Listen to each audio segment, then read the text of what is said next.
When most of us think about architecture, we think about the past. Stonehenge, the Colosseum, the pyramids.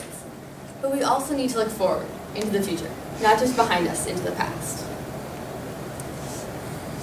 Hi, I'm Emily, and I decided to become an architect because it combines two of my favorite things, art and math. Architecture is also all around us. It's the roof over our heads, and it's the place that you go home to every single night. Surveys on Career Cruising identify my top 2 career clusters as architecture and design, as well as arts, AV technology, and communication. I was really surprised that my 2 clusters were more art-oriented and less math-focused. So, when I began looking through my career choices and I saw architect, I was so excited, because I think it has a great balance of both art and math. My other 2 options were to be an interior designer or an industrial designer, and I chose interior designer because it has a lot more art influence and allows me to have more freedom with how I want to create my art.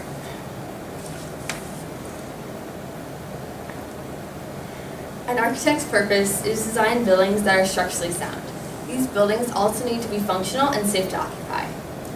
Architects spend most of the time in offices meeting with clients, drafting plans, and designing structures. They also occasionally travel to work sites to oversee projects they're creating.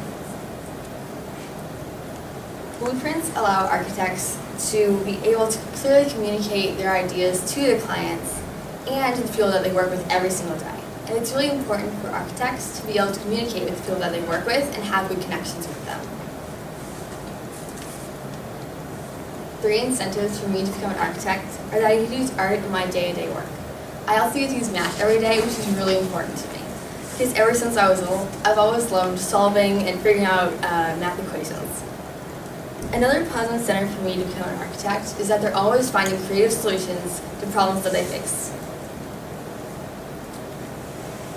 Some drawbacks to becoming an architect for me are that since we have to use some complicated design software, it's hard sometimes to understand it and to use it properly.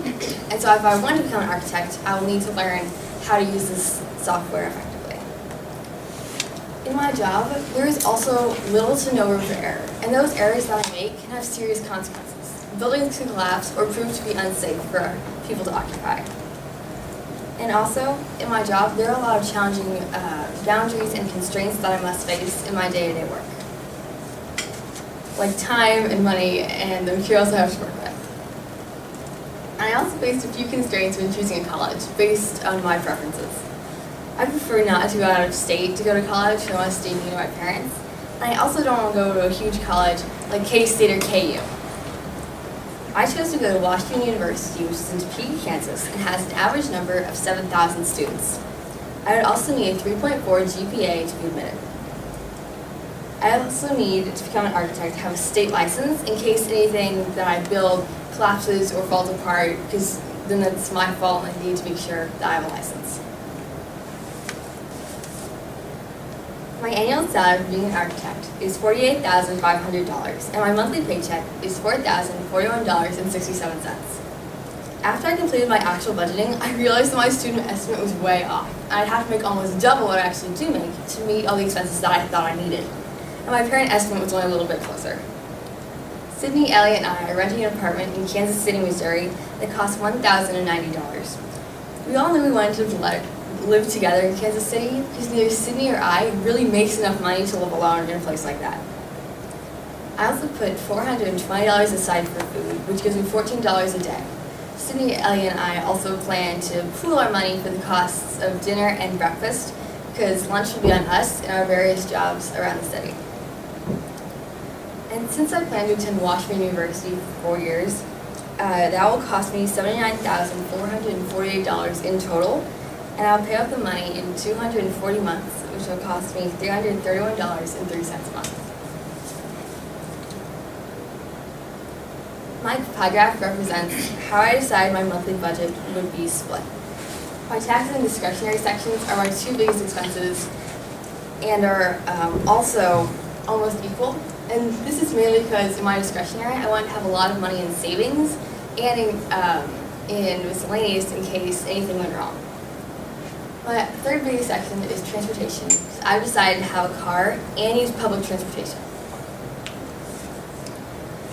3 trade-offs I made when making sure I met my budget exactly, where I gave up living alone to split the cost of rent with Sydney and Ellie, and I also gave up some entertainment costs and a nicer car for more saving money and more money for clothing. Career cruising is probably the most beneficial site that I visited because it evaluated my interests and skills to give me my top career choices and career clusters. It also gave me a lot of useful insight on the regular workday of an architect. The other major site I used was SoCanoe, and it helped me discover more general information about being an architect, as well as what degree I would need and what skills were required. For my Make Your Mark presentation, I drew a path leading into the woods to symbolize that no one really knows where they're going or how they're going to get there. And this changes the definition of success for all of us. And I think unknowns and questions that you have and uncertainty is always one of the hardest things to feel because sometimes there are no answers to those questions. And so my job as an architect would help me make my mark in the world by helping people feel stable and safe and unafraid of what the future holds. Because architects make structures, foundations to hold things in place. I'm going to close with a quote by Norman Foster. As an architect, we design for the present with an awareness of the past, for a future that is virtually unknown. Thank you.